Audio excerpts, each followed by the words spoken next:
Good afternoon, everyone, and welcome to our Tuesday noonday, so to speak, Bible study. We are in Exodus chapter 2, and we are in verses 3 through 10. We finally put baby Moses into the basket. And today we are going to talk about the background of this text and of this story, kind of the literary background. So we're going to do some more historical work. And the historical work is very important when studying the scriptures because, as I always tell you, the scriptures are written for us. They're not written to us. They come out of a different culture. They come out of a different time. And so they are using the literary practices of their own day to tell the story, just like we do. There are ways to how we tell stories. And if I tell a story, it's kind of funny. The people who are talking in that story sound strangely like me because I will tell it in the vernacular and the language that I know. And so the Bible does the same thing. So we will be doing the background, but I want to read the text first, and then we will proceed.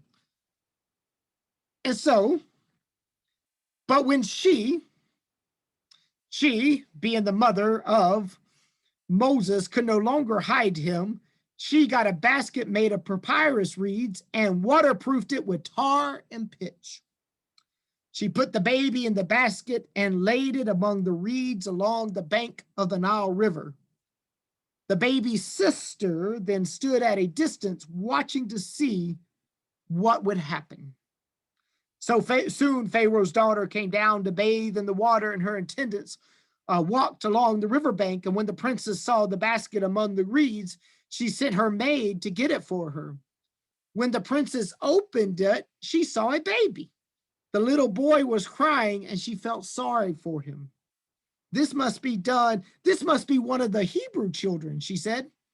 Then the baby's sister approached the princess. Should I go and find one of the Hebrew women to nurse the baby for you, she asked. Yes, do, the princess replied. So the girl went and called the baby's mother. Take this baby and nurse him for me, the princess told the baby's mother, and I will pay you for your help. So the woman took her baby home and nursed him. Later, when the boy was older, his mother brought him back to Pharaoh's daughter, who adopted him as her own son, and the princess named him Moses, for she explained, I lifted him out or drew him out of the water. So, before we even dive in to the text itself, we have to go and do some historical work about this text. And that's what we're going to deal with today. There is what we call an ancient Near Eastern context for the deliverance of Moses. And the ancient Near East is basically, we know that as Lebanon, Iraq, Iran, Israel and Palestine, Egypt. Those places is what we call the ancient Near East. And it's out of these places that the Bible emerged, and from these cultures. And so we have to talk about it. We're on page 1 that says the abandoned child motif in ancient history. We know, and there's probably other ones, these may be just the ones that are written down, that there are 32 stories in the ancient world that focus on the abandoned child who grows up and does heroic deeds. And these stories are categorized into 3 different themes. And so these 3 different themes come from, as you see in the, and I always give you, if I do a website or something, so you can actually click on it. This is from an Old Testament scholar by the name of Michael Heiser. He does what they call the Naked Bible podcast. And this is from his commentary on the book of Exodus, Exodus chapter 2. So I'm getting this from him. And basically, if you look at that text, I just cut and paste and lifted it because it's such great information. You know, basically my job as a priest and a teacher is to repackage, remix, and redo what other people have done. There is nothing original too much with Father Charles. And that's a good thing, because what that says is that, you know, this is not my own invention. These are drawn from other people, that we're in good line, we're in good standing. And so if you look at B, one of the themes for these abandoned child stories is that you have stories where the child's exposed through shame at some circumstance of his birth. And Heiser points out maybe the child is illegitimate. Maybe the child has a deformity. Maybe the child is a hybrid. In other words, the offspring of a god coming down and sleeping with the woman, or even in sometimes in raping a woman. You see this in the Greek, especially you see this in Greek mythology. Zeus and all of them are always doing some kind of crazy mess. An example of this from Greek mythology that will probably be known to us, Hercules.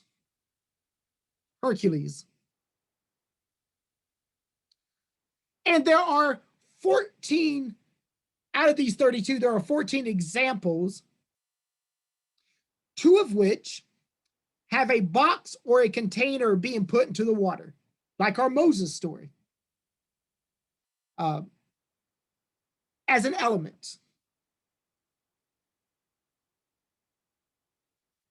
And then sometimes this doesn't fit the Moses story. Why? Because Moses is a human being. Moses is not, he may be special. There are traditions about his specialness, which we talked about, but it's a normal baby boy.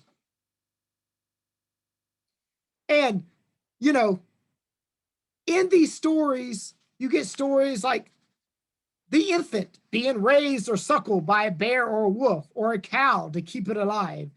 You have other kind of bizarre elements of the story.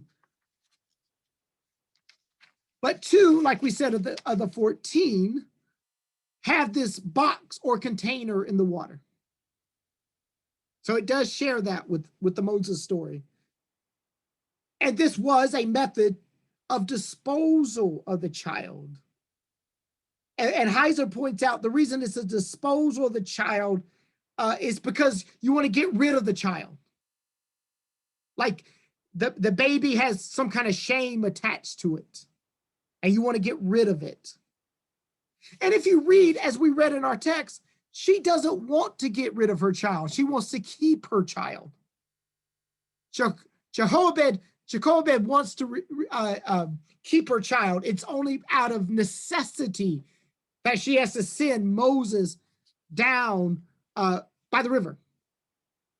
And one of these such legends is the Sargon legend, which we'll talk about, King Sargon. And so in this particular one, it doesn't fit. So the Moses story is not a shame story. Moses is not a hybrid. Moses doesn't have a deformity. In fact, remember the traditions that we talked about. Moses is special. He got that glow about him. You know, that soul glow. Everybody loves, Moses. Moses is prophesying as a child. Moses is speaking. Something is different. And so we know that it doesn't fit in this category. However, there is this second category, and we're at the bottom of page 2. And in this second category, you do have an element. The powers that be wants the child dead. Now, we know from Exodus chapter 1, Pharaoh wants the children dead. Not maybe this particular child, but he wants the children to die because of a threat to his kingdom. And so if we look at the second category, there are 13 examples of the powers that be that wants the child to die. And 3 of these stories, guess what? Has a kid in a container to escape the threat. Now, Moses kind of fits the bill here. He is under threat. You know, his life is at stake because they're killing off male children. And so it seems like the Moses story would fit in. And like you said, you have 3 other examples who have this in its context. However, the scholar who this article is taken from, a guy by the name of Redford, he actually talks about a 3rd category. And this is the best analogy for Exodus 2. That there is a general massacre that endangers the child. And the difference between kind of this particular one and the second one, in the second one, the powers that be targets one child. We want to get rid of this child. And in that context, there may be other children who get massacred. But in the Moses story, it's just every male child. And remember, we talked about it could be Hebrew. You know, some tradition says the Egyptians were involved with this one as well. And so in this, Redford, who writes this thing, says that it is a general massacre that endangers the child because the massacre comes first. And in this, the child is threatened.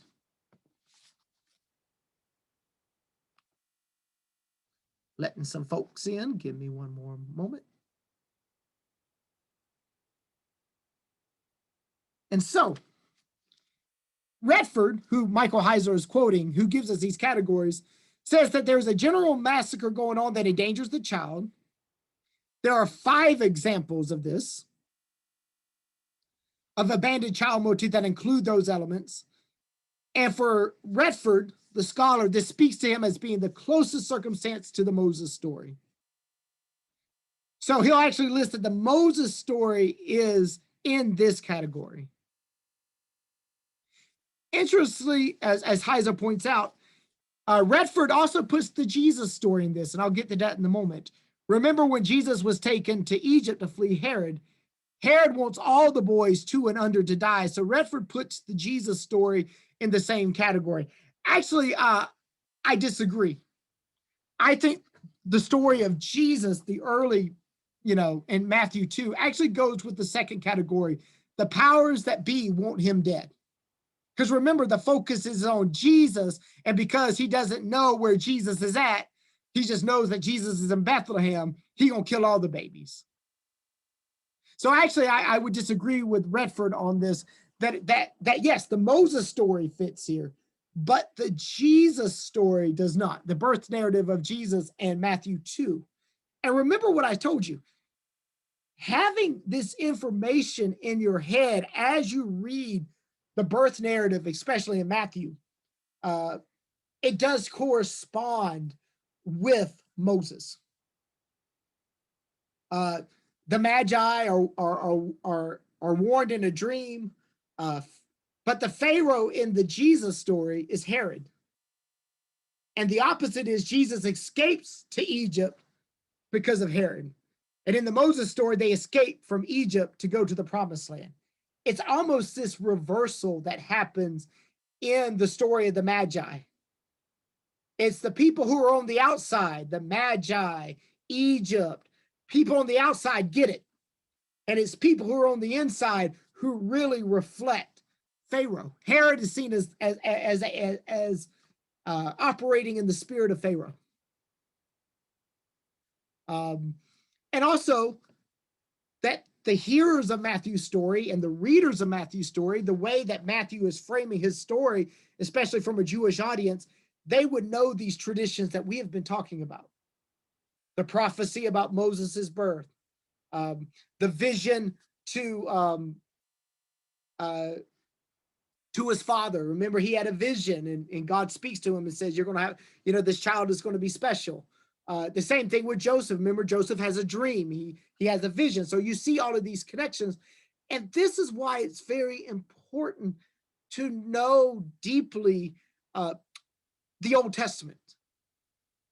Because we really don't understand the New Testament unless we understand the Old Testament.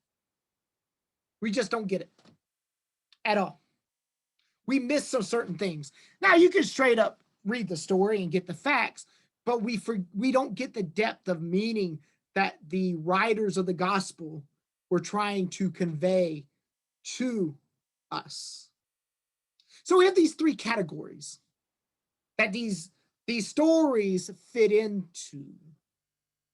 Now, however, there are a couple of stories that people kind of think, well, the Moses story is just a ripoff of these two other stories. Sometimes you hear this, especially around Christmas time, because there's Mother Mary and baby Jesus. You'll hear all of these internet scholars, and I say that in quotations, and their YouTube conspiracies that Jesus and Mary is just a ripoff of Isis and Horus, because they were a mother and child, and Mother Mary and Jesus is a mother and child. So all of those elements came from this. And so what you understand is just because stories are similar don't mean that they're the same story. And so especially this birth of Horus is a very much particular story that has some elements.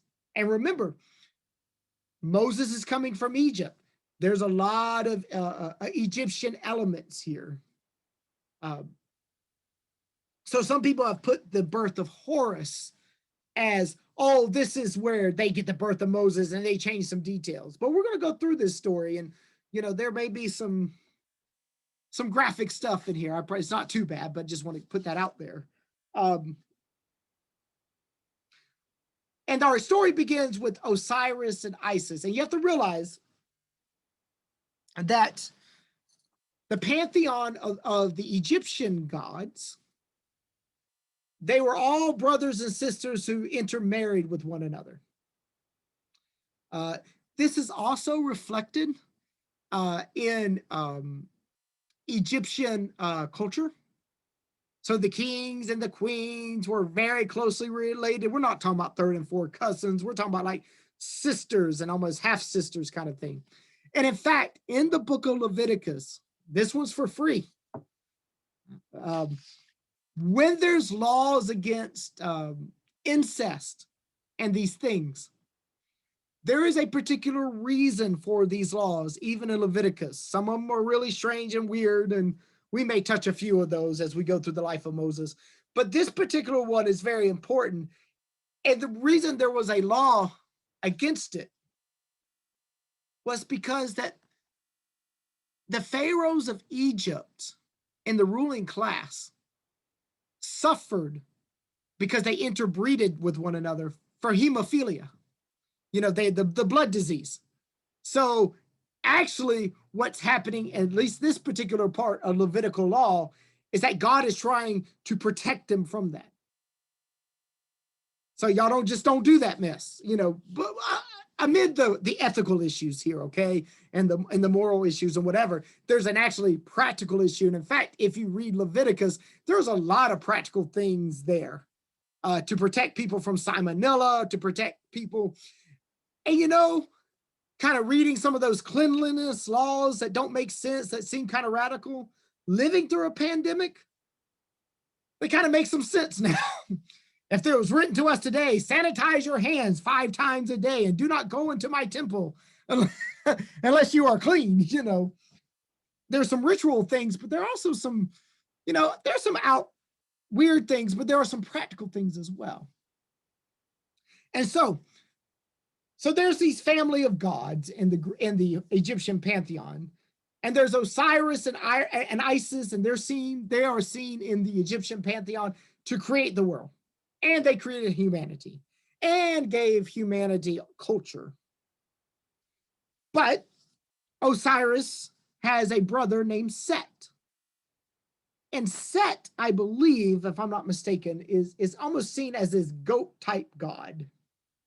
Kind of, those gods are represented in a hybrid of animal and human form. And he was jealous of Osiris's rule.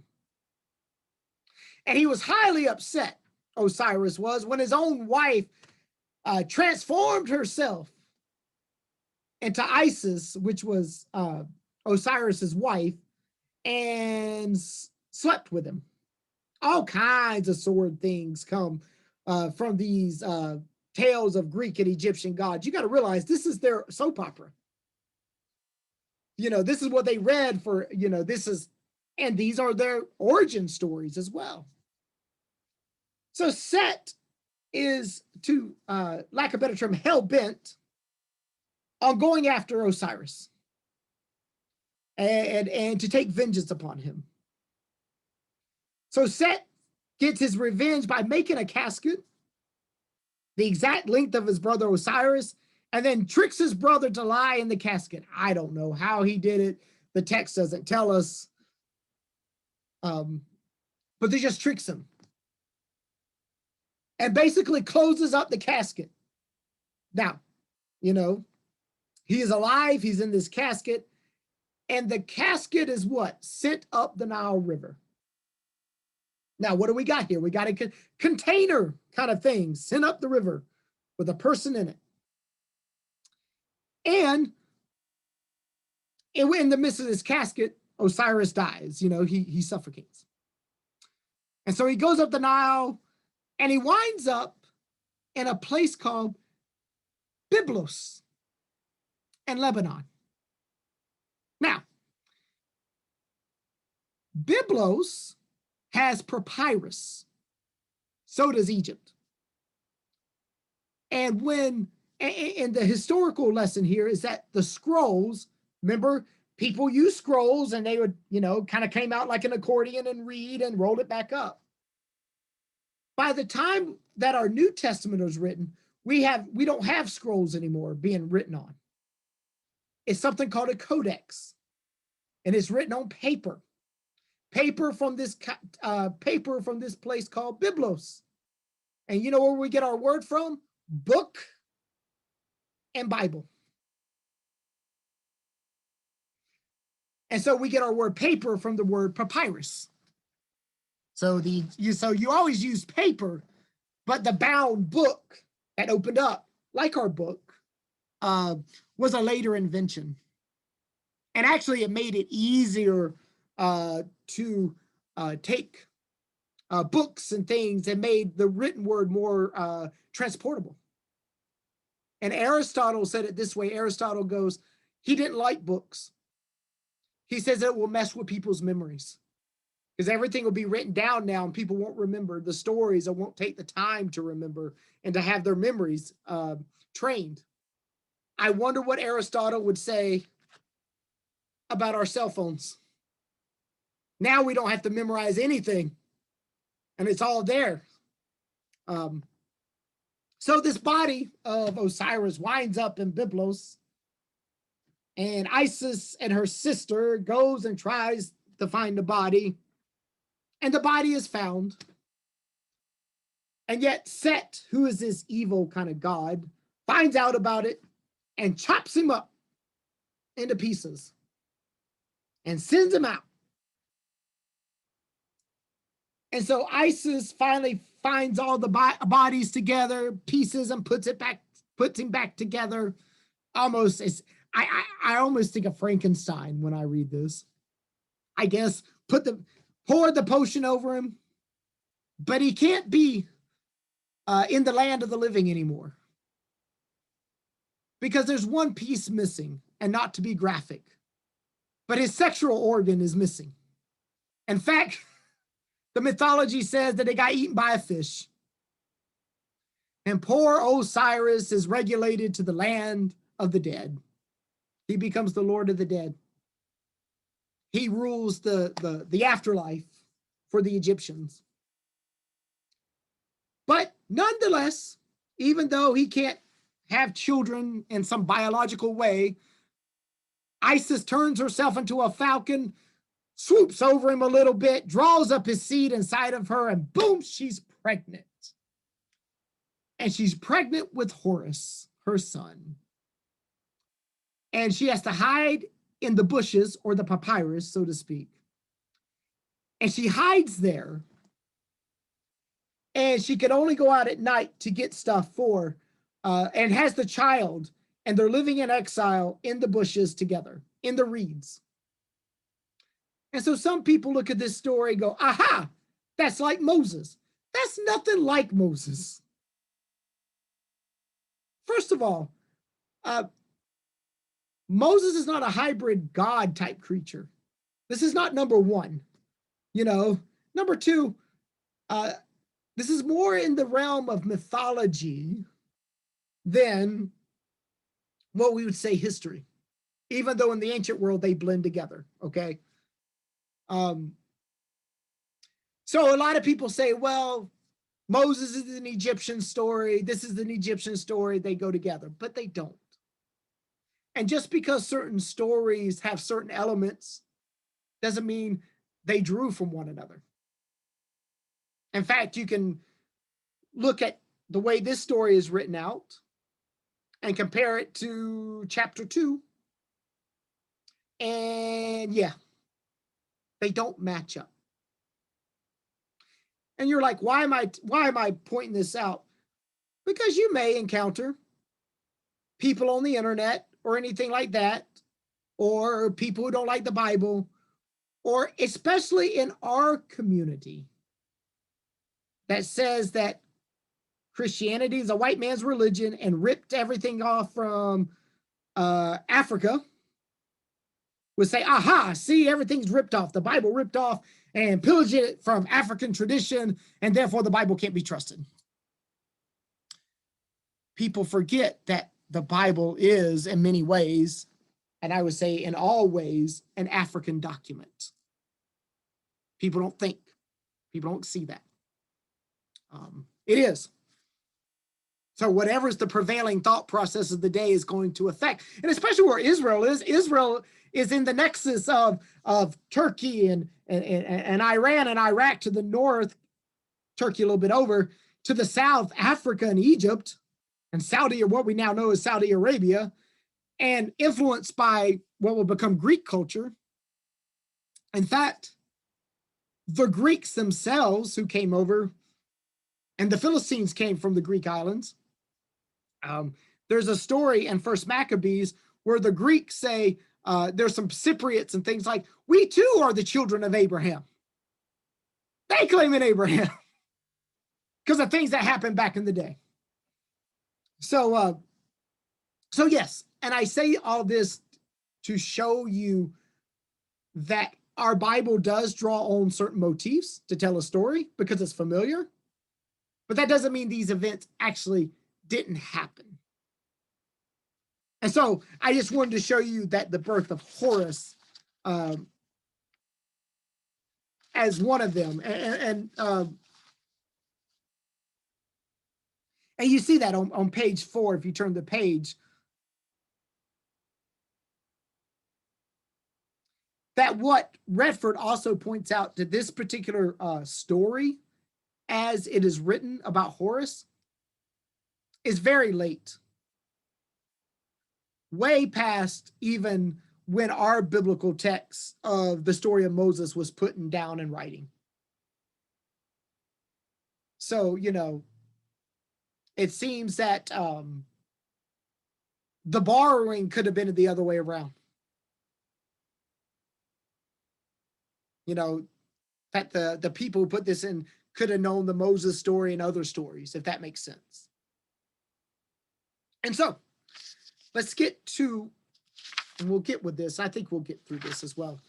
Now, the story that the Moses story gets compared to the most is the birth of Sargon. Sargon is an Assyrian king that lived in the 24th to 23rd centuries BCE. We mean, we're talking about, oh Lord, 24 to 2500 years before the birth of Christ.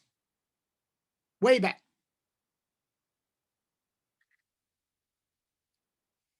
And so Sargon is from Assyria. This is the old Assyrian Empire. You have the old Assyrian and Babylonian Empire. And then in the scriptures, when the Israelites are taken into captivity, that's kind of the reemergence of those empires.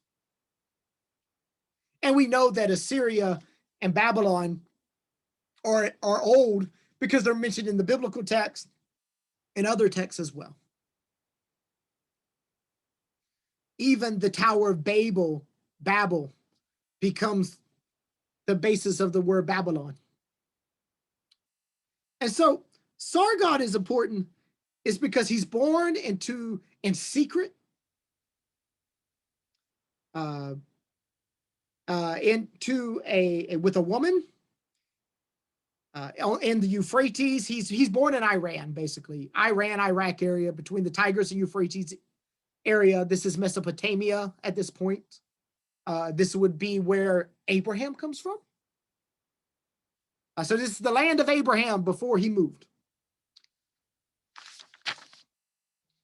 And so he is put in a reed ark and he is cast upon the river. This would be the Euphrates River.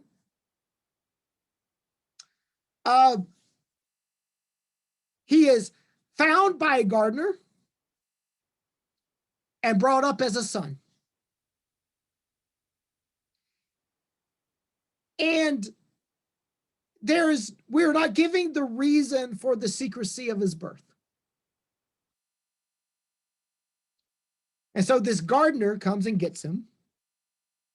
But truth is, he's probably an illegitimate child. Remember, it's that number one, shame of circumstances. And so, as we said, little baby Sargon is put in this reed box or ark, cast into the river, found by somebody coming down to draw water, and then Sargon grows up to be this great king.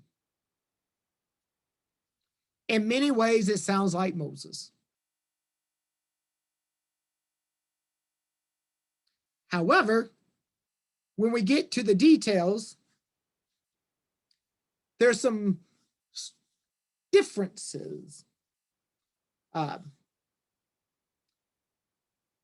Sargon, was born as an illegitimate son of a changeling, which could refer to a temple priestess of the goddess Iana, whose clergy were androgynous. What you realize in the ancient world is that sexuality and spirituality were often mixed together. And in fact, when you read prohibitions of sexuality within the Old Testament and to a certain extent of the New Testament, it is always connected to pagans and their rituals. You don't do these things anymore. Why? Because you're a Christian. And so in those days, and this especially among kings, this is the thing about kings, kings were seen as divine. Pharaoh is seen as a god. Kings were seen as a god. Kind of God representative on earth. And in some way, they have this divine birth. Whoever is Sargon's father, if Sargon was born in the traditional way, the king would go to a prostitute dedicated to a god, in this case, a goddess. They would have a child, and this child would be seen as divine. It seems with Sargon, this may or may not have happened. The other part, he's illegitimate, but that illegitimacy wasn't from the reigning king. For some reason, his mama has to send him down the river. Because if you are a temple prostitute, then you are only dedicated to the king or certain people, and you can't be sleeping with people outside of that kind of thing, that function. So evidently Sargon's mother did. And he sent down the river. And so, bottom of page 5, his mother could not reveal her pregnancy or keep the child, so she placed him in a basket, and then let him go upon the Euphrates River. She sealed the basket, now watch this, with tar, and the basket carried him safely to where he was found by a man named Aki, who was a gardener for Zababa, the king of the Sumerian city of Kish. Now, what you got to realize is that every city had a king back then, until all the cities are united under one king. Does that make sense? It's a city-state. So what is this story telling us about Sargon? Is yes, Sargon has an illegitimate birth. Every king would have had an illegitimate birth in some way, because he is the offspring of the temple prostitute and the king. Not the queen or anything, but the king, This gives him that divine character, because either the prostitute or the king would be possessed by this spirit and they give birth. Except he's illegitimate because he doesn't even follow that. His mom went outside the boundaries of what she was supposed to do. And so she places him in the river. Now he winds up in this city, in the city of a king. And basically, now watch this, because he's in the city of the king, he gets adopted in as the king's son. What does this sound like? Moses, at first. And so, Sargon, this is the way he talked about himself being born, is doing two things. He is distancing himself from the kings of the past who claim divine right. So what he is saying is, I'm one with the people. He is identifying with the people. I didn't have that divine right of birth like everybody else. In fact, I don't know who my daddy is. My mama was a temple prostitute, but I wasn't conceived even in the ritualistic way. And he was adopted in. So I'm just one of you that made it, if that makes sense.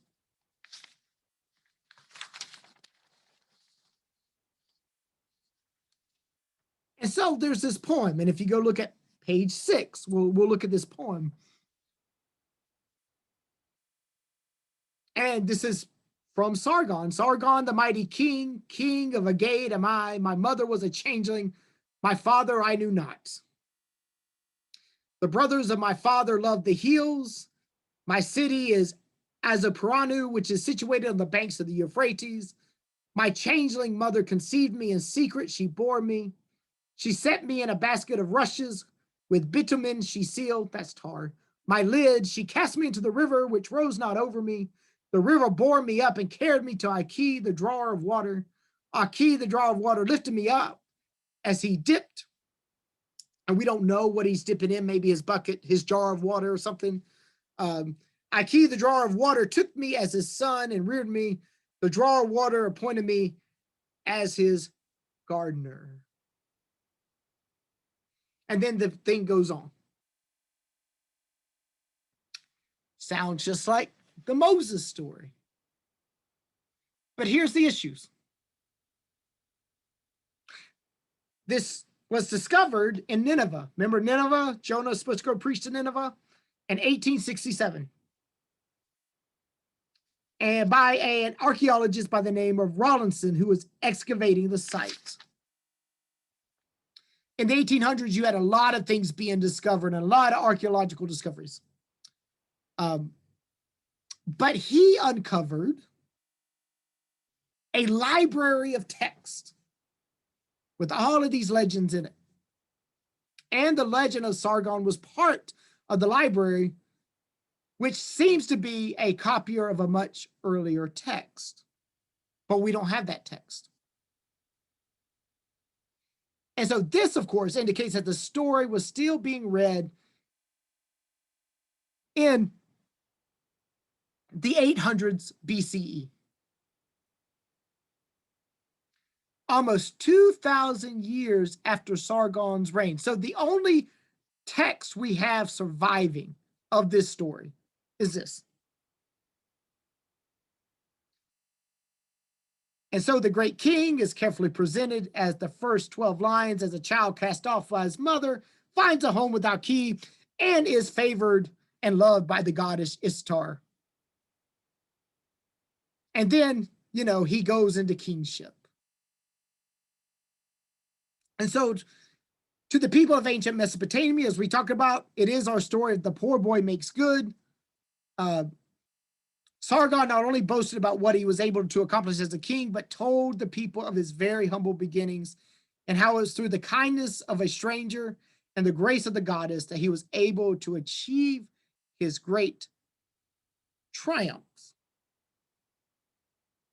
However, the story of Moses in its written form, even if we take the latest date, predates this finding, predates in the sense this library. Now, just like any other ancient story, it's always an oral tradition before it's written down, but we don't have that.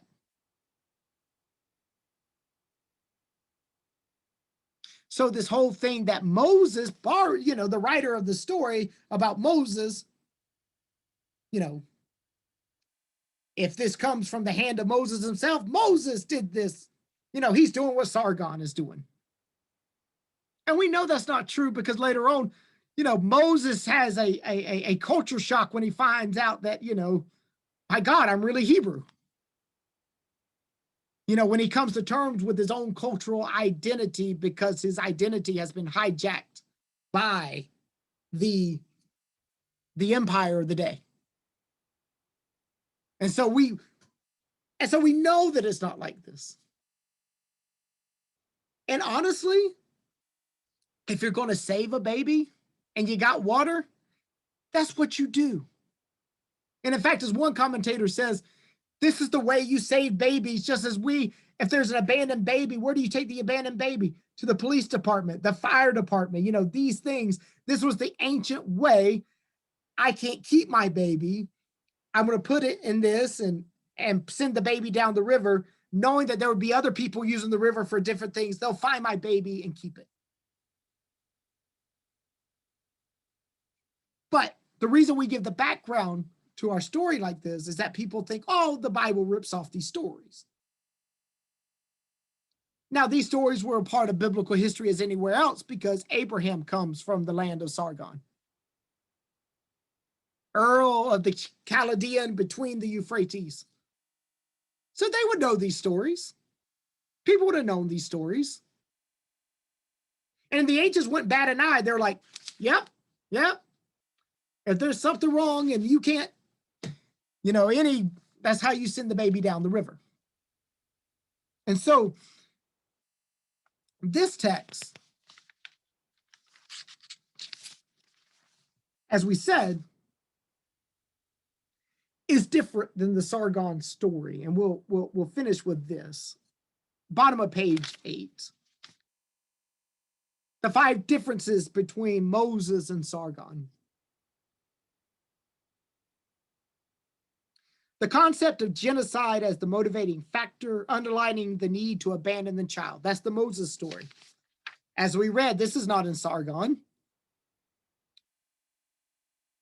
Moses is exposed to save his life from a threat to all Hebrew male infants.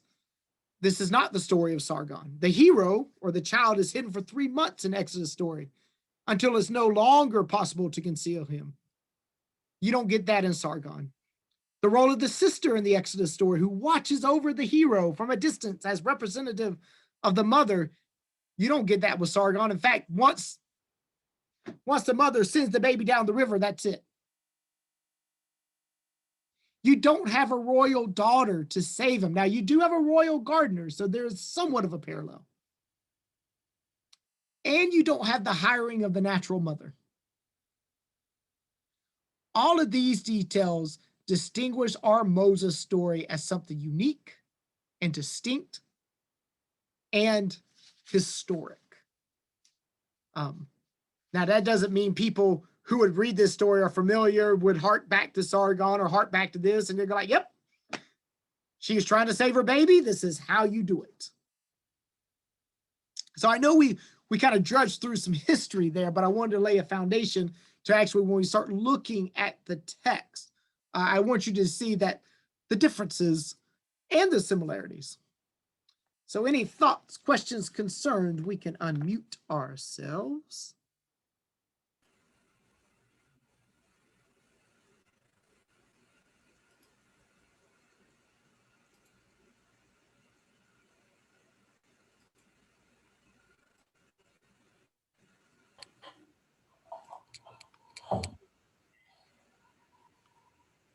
Well, my only thought about it, it's nice to have the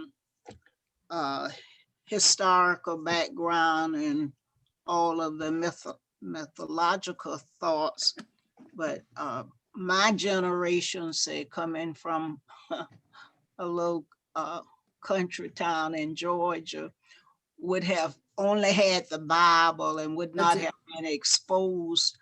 And I guess in literature in college would have a little bit of the exposure to some of the background, but basically my teachings would have all just been the Bible. Mm-hmm. and the thought that what's in the Bible is true, almost like the Bible was written by God. What's in the Bible is true. So being an old 6th grade teacher who taught social studies in the Middle East, that's a good tie-in to know the thoughts and the culture of that time, especially ancient tradition. And I just want to touch on that. Now I do want to say this. I'm giving you the distinctions and the difference because, no matter from what framework the Moses story is told, it's true. She sent that baby down the river. He's found, things of that nature. But I do like to bring out the context of it because the Bible's a dangerous weapon. I used to tell my kids when I taught them, and when I say kids, they're grown adults, but they're like my babies. Not everybody should read the Bible. And they look at me askance. Father, don't we want everybody to read the Bible? I said, let me explain that. I said it for more shock factor. And the reason I said it is that a lot of people just take the Bible, not knowing its context, and then take a verse out of context and then beat everybody else up with it. And usually says, the Bible says. I don't understand what voice the Bible is speaking with. What's the background of this? In fact, the good news about this story is even if, Moses is compared to Sargon or any other leader, he would be recognizable. Oh, yeah. But God has chosen him for a reason. And Moses is not a king, by the way. In some ways, he does function as a leader and somewhat of as a king to Israel, as a representative of God, but he's not a king. He's a prophet. And as we learned in Numbers this past week, he is leading a ragtag groups of people that are not only Israelites, but other people are joining him in the wilderness. And so those are the differences between that. And so I think our Bible is really clear about, you know what? Yep, you're thinking that. Oh, yeah, he's comparable, but oh, no. Because there's something distinct a way the Bible is written, how God inspired the writers. The Bible didn't come down from heaven. The Bible never claims that, by the way. God inspired people. And yeah, there's sometimes God will say, hey, right, I'm going to dictate some things. 9 times out of 10, go watch this person. Why am I watching them? You'll see. And then God speaks. The Bible's a very holy book because it's a very human book. And that God works through the messiness of our lives. Because God did it with Abraham, Isaac, and Jacob. And so, yeah. I like giving the historical background because of that, because it makes it come alive. It makes you start thinking like the original readers who would read this. We are 4,000 years or so detached from the Old Testament in some ways, between 4,000 years and 2,500 years, between actually 4,000 and 2,000 as we get closer to the New Testament. Any other thoughts, questions, concerns? Then we talked about the historical works of the text, and you were talking, and we talked about it with Moses not being deformed.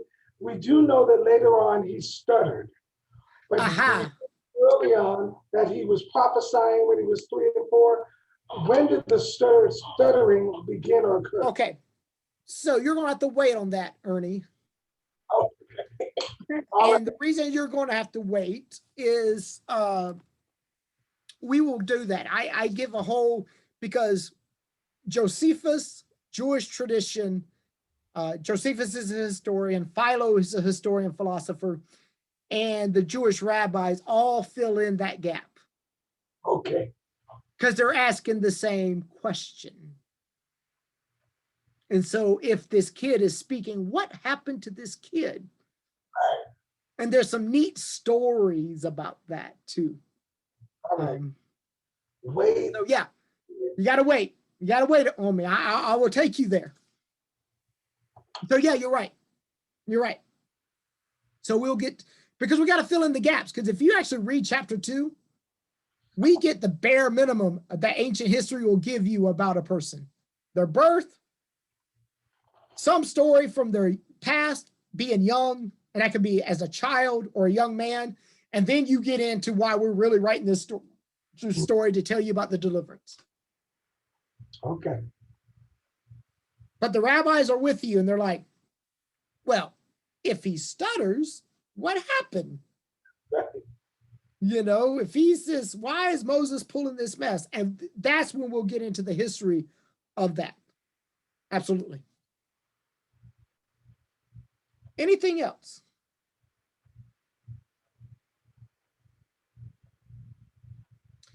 It's like a soap opera. I tell people the Bible is better than a novella. And you got to realize that all history is a story. All history is made up of stories. And what we do in our Western mindset is to reduce history to facts and figures. And don't realize that history as presented comes through layers of interpretation. Even when we retell a story, we always put a layer on it, and there's nothing wrong with that. We look at that, oh my gosh, we must get back to the core of the story. Well, the core of the story is given what's given in the text. You know, you can trace some things back. You can see the influences or what people were thinking. You know, they would be like, yeah, Moses is like any other cultural hero of the day, you know, that he made it, you know.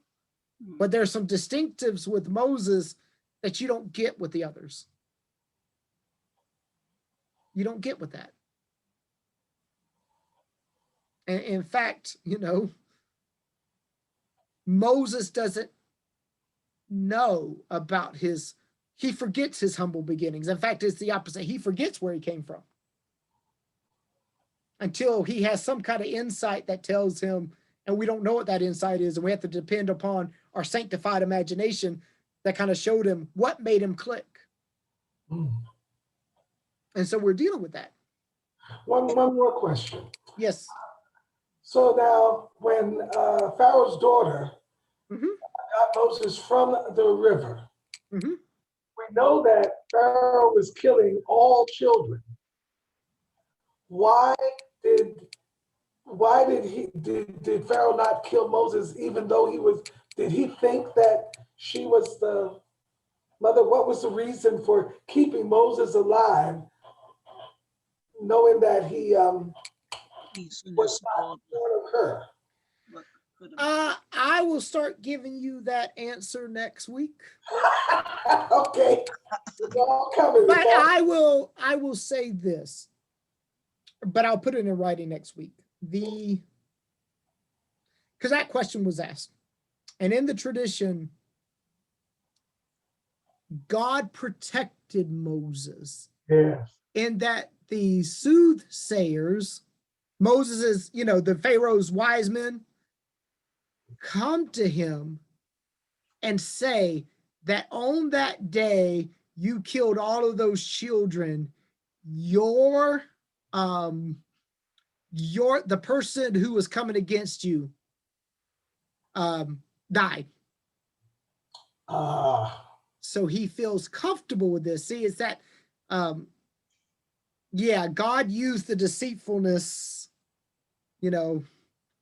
as the Old Testament would put it, God allowed a lion spirit to go into their mouth. Right. Yeah. But I'll put that in there. I'll put that tradition in because so the questions that we're asking as people in the 21st century, everybody's asking, even in the days of, as they're reading their own history. And so you have these traditions emerging of, well, what could have happened? And there's nothing wrong with that because I give you a what could have happened every Sunday when I preach. I fill in all those gaps. Yeah. Moses has a Southern accent and says all kinds of things. But that's the way we tell stories. And that's the way history was written. And what we do is we sit and, well, that's not the way history should be written. Most history is written that way. Most of your biographies are written that way. Most of your autobiographies are written that way. There and we've got to be very careful with our word mythology. When we say mythology, we say something is untrue. And what mythology just meant was that there was an interacting of the spiritual world and the material world. Now it's from everybody's interpretation, but there was that. We don't even have that mindset in our Western world. But if you go to Africa, it's there. You go to the Middle East, even as westernized as the Middle East, it's still there. You go to Asia, it's still there. Do you know where it's not? Here. And other westernized Europe and westernized cultures. But people are looking for it.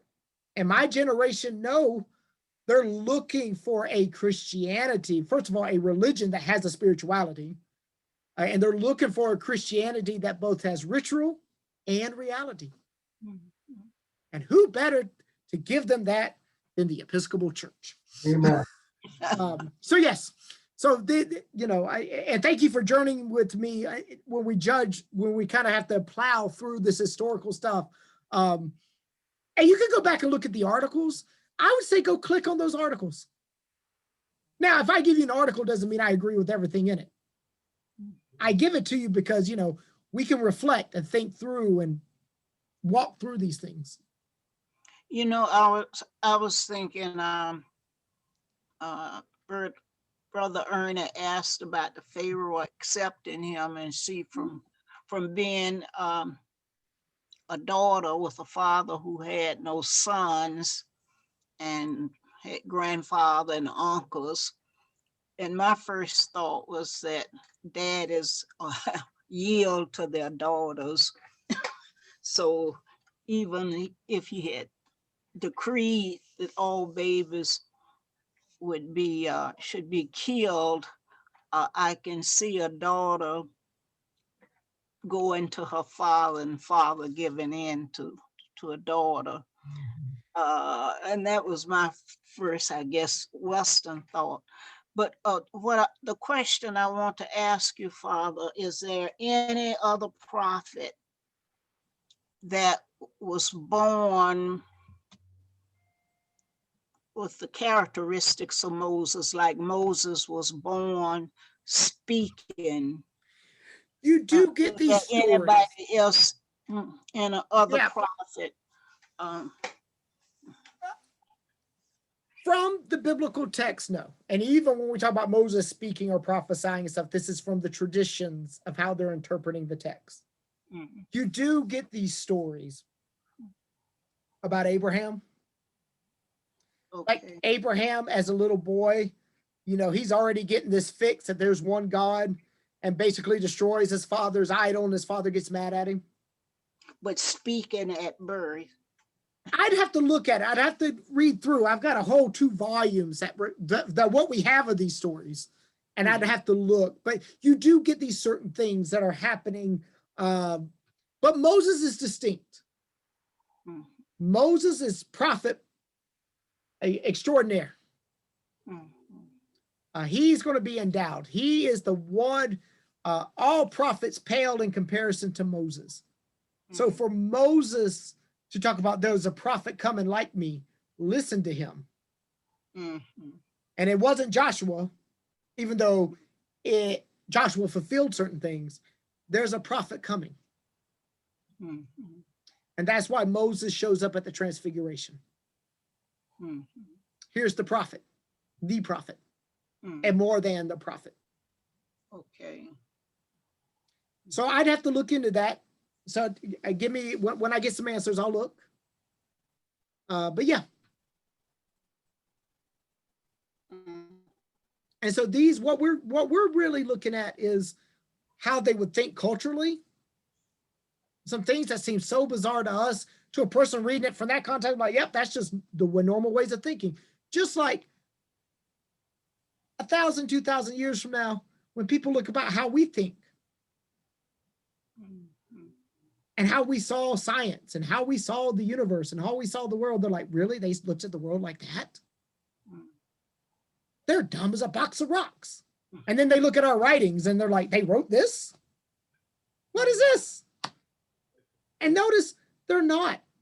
In fact, the ancients accomplished a whole lot of mess that we can't accomplish right now. And we got good technology.